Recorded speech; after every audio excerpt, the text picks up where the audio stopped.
Recyclico, making lithium-ion last forever. Recyclico's patented recycling process achieves up to 100% recovery of battery metals from lithium-ion batteries for electric vehicles, including cobalt, lithium, nickel, manganese, and aluminum. Recyclico Battery Materials Incorporated trades on the TSX Venture AMY, on the OTCQB AMYZF, and Frankfurt ID4. For more information, visit recyclicode.com or phone us at 778-574-4444. Recyclico, making lithium-ion last forever. You're listening to HowStreet.com radio, available online at TalkDigitalNetwork.com. Welcome to HowStreet.com radio, the online source for market opinions. Here is Jim Goddard.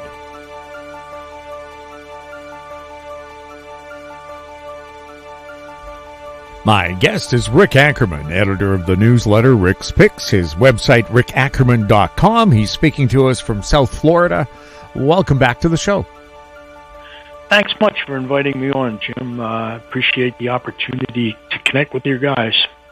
In the past year, they talked about the Magnificent Seven. It was trimmed down to the Magnificent Three, or the Marvelous Three.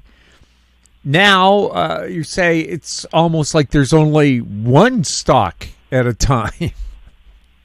Yeah, I refer to the Magnificent Seven, by the way, as the lunatic sector. And there's less lunaticking going on. Basically, you got all these guys who came through Wharton School, and they're white-collar thieves, and they manipulate the markets.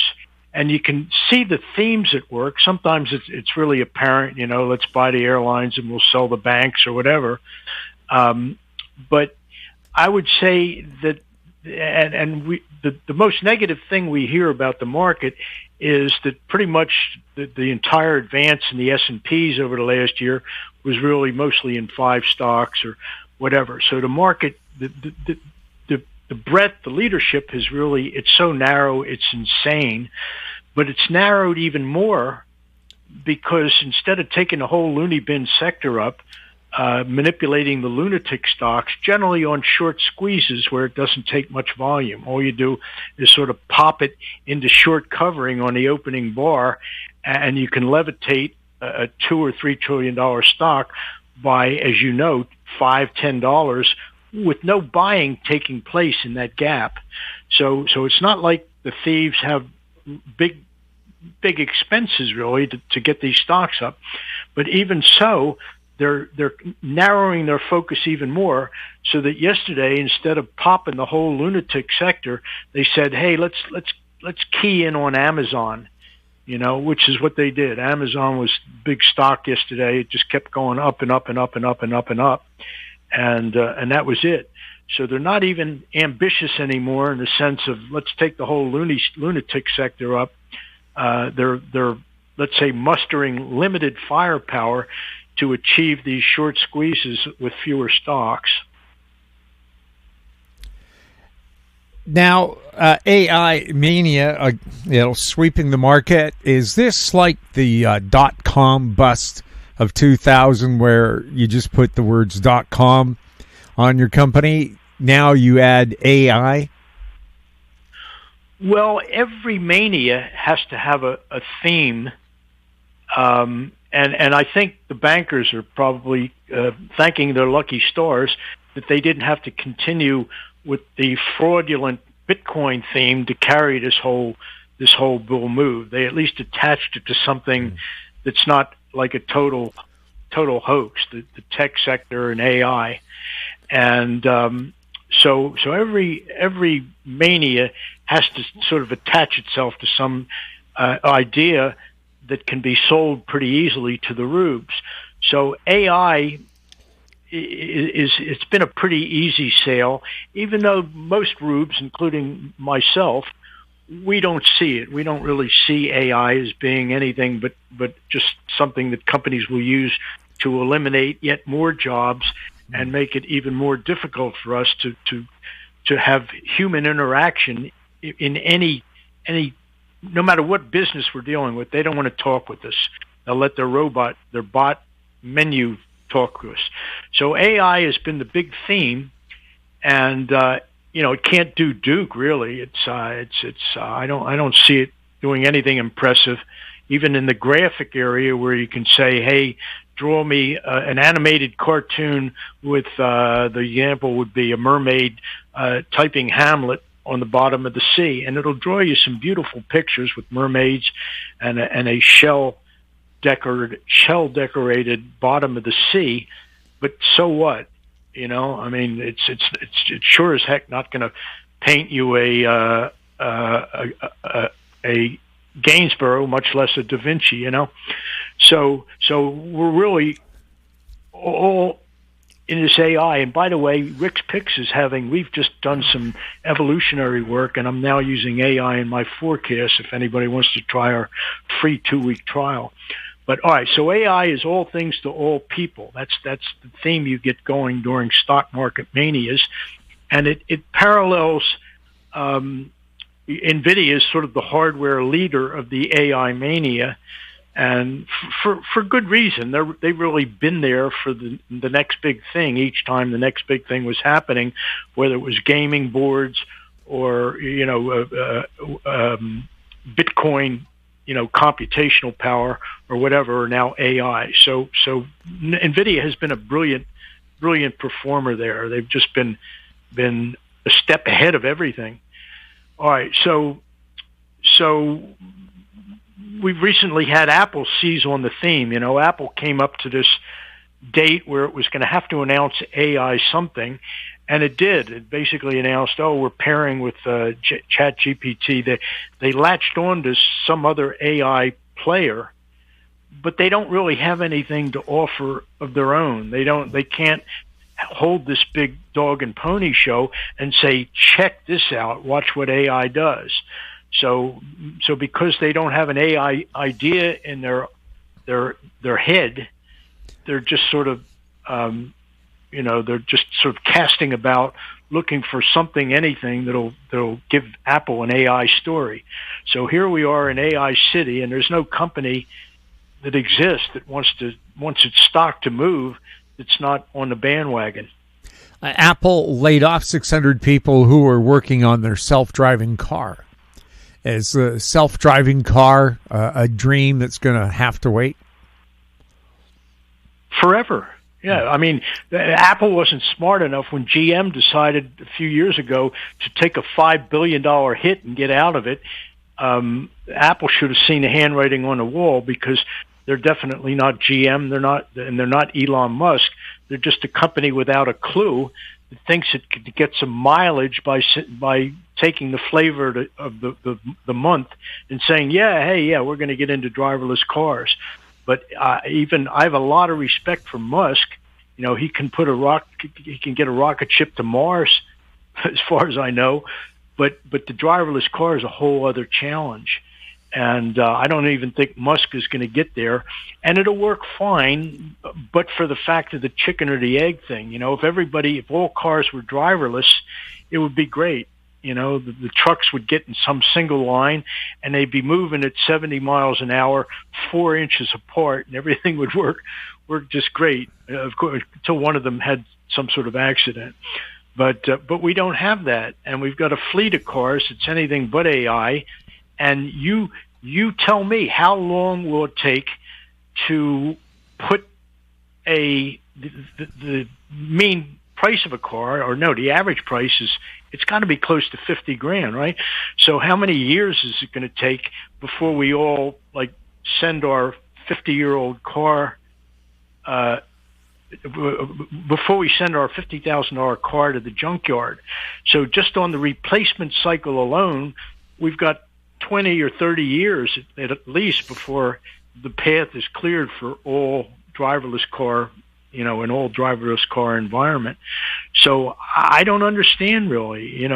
Google has sort of backed away from promoting itself with all these cars that drive around with the cameras and the cab fleets and everything else, but nothing has been a resounding success in the driverless car area, except for maybe for a little while, stretches of 2 or 3 hours on some of the streets of San Francisco, until one of the driverless cars gets stuck in the middle of an intersection.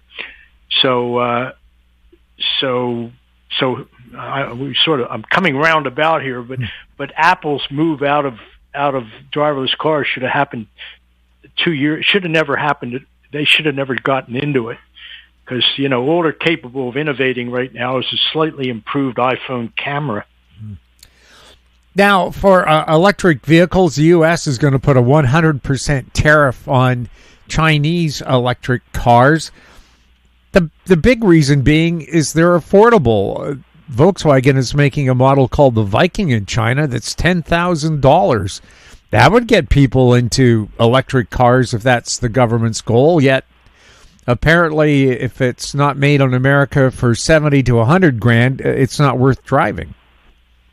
Yeah, but just watch this battery story. It's already taken such a whack out of the EV story that we're never going to get there either. I mean, it's one thing to talk about driverless cars not getting there ever, but there's the EV car right now it's scaling Mount Kilimanjaro, because you've got to kick it off. Last winter you had where Chicago EVs stuck in snow. It takes longer to charge them. You use more power more quickly because you got the heat going full blast and all that, and you're waiting all right, for hours to get a recharge at some station. So that was the first blow. But now we've had the EV story about how the fleet, like I think it was Hertz selling off its EV fleet and essentially bringing the cost of a used Tesla down to 25 grand. That's it, because that's where Hertz is blowing out its fleet. Why? Because the maintenance cycle doesn't work, and not only that, but the collision damage thing doesn't work either. We don't have mechanics trained to work on Teslas if the battery tray gets damaged. There's a fire hazard there, and there's just a pure technological hazard of how do you fix a battery system for a Tesla that's been partially damaged. So the insurance companies are totaling out these cars, even though there may be a slightly wrong, just something a little bit wrong with the battery, and certainly from a collision there will be something wrong with it, and you've got a very small group of mechanics from Ukraine who've come to the U.S. because, they figured out their jerry-rig way of fixing a broken Tesla battery, and it's only the Russians, the Ukrainians, that will risk getting immolated in some fire, which is another EV story that's starting to get traction now. It turns out that when an EV, when a lithium battery catches fire, you really can't put it out. It takes huge amounts of water, and of course, not every service garage or big lithium battery user is going to have a liquid nitrogen extinguisher system. So, and this applies, the fires apply not only to the cars, which is why you would see these Teslas flaming on the roadside with no fire trucks around, or they'd just be watching, because it's not 1,000-degree house fire, it's a 5,000 degree acetylene torch fire. So you get really hot flames, and it happens not just to the cars, but it happens to plants that manufacture, lithium-based batteries. So this stuff is just piling up against EVs. But if you don't like the fire stories or the insurance damage stories or any of those, just take the disposal story. What are we going to do with 1 billion spent Tesla batteries? And nobody's really got a good answer for that. So like so many other big systems that come along, and there's all the hype, most of us are still sort of swamped by the hype. I think people, well, I would say, to give them credit, they've realized that there's problems with the EV, and they're just not buying as many of them. So for the U.S. to be slapping 100% tariff on let's say a car manufactured very efficiently without the usual U.S. subsidies, that's crazy. I mean, you know that whatever tariffs we levy, we're paying for it. We're basically saying, yeah, we're willing to pay a little bit more to shut Chinese vehicles out, but don't kid yourself that you're getting some sort of deal. It's going to make cars more expensive. So Trump can do that. He did it. He was an activist tariff guy, and I think he did it where, well, to my taste, he was doing it in the right places. Let's sock it to the French with their cheese, and sock it to the Japanese or Koreans with the steel, and this and that. But autos it's just a big, big industry, and when you start slapping 100% tariffs on anything as big as autos, where the market globally is fungible, anybody could be producing these things anywhere.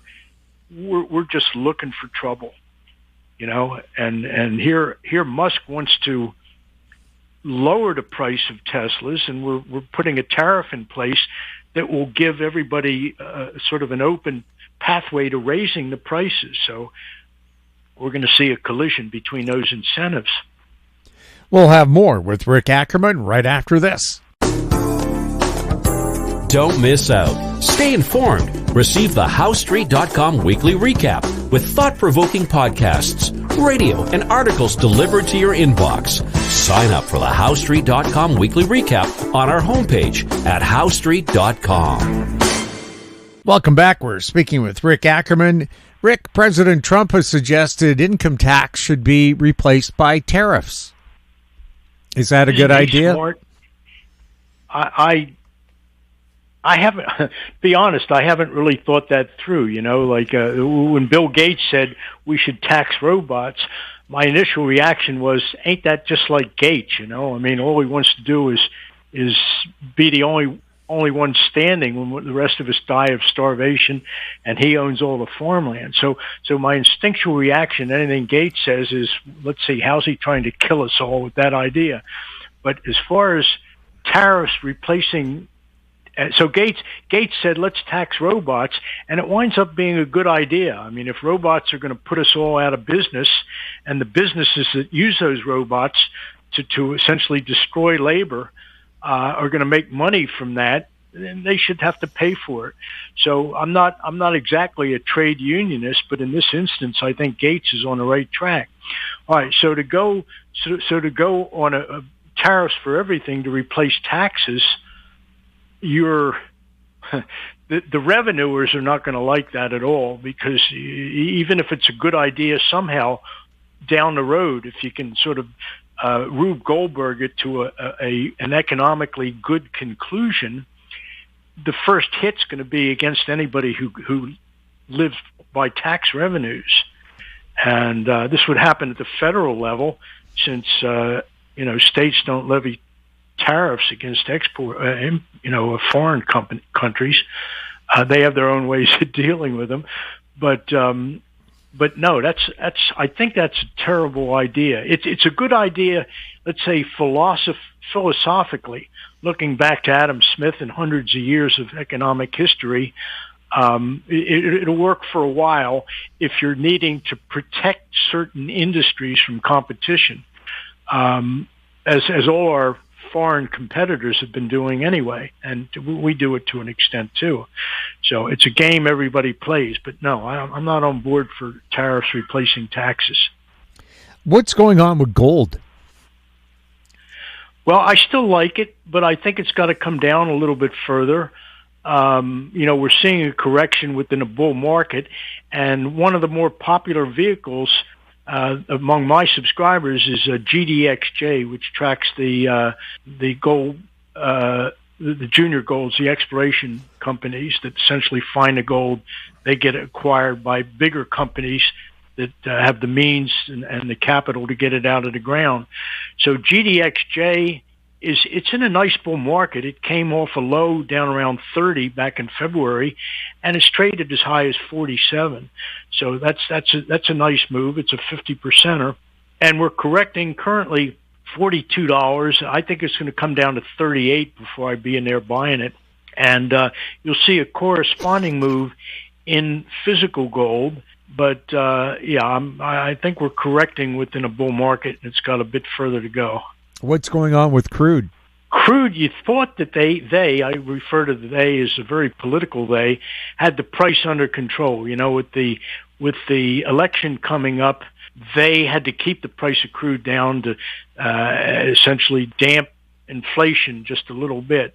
But lo and behold, whoever supposedly was in control, they're not doing such a great job. And it looks to me like crude is absolutely no chance it's not going to happen. It's going to get to 87 and change at least, currently trading 82. So if you were feeling like elated when pump prices nearly went below $3 a gallon, and you're at the threshold now where you'd be happy to see them sort of get comfortably below $4 a gallon, they may be headed more toward $5.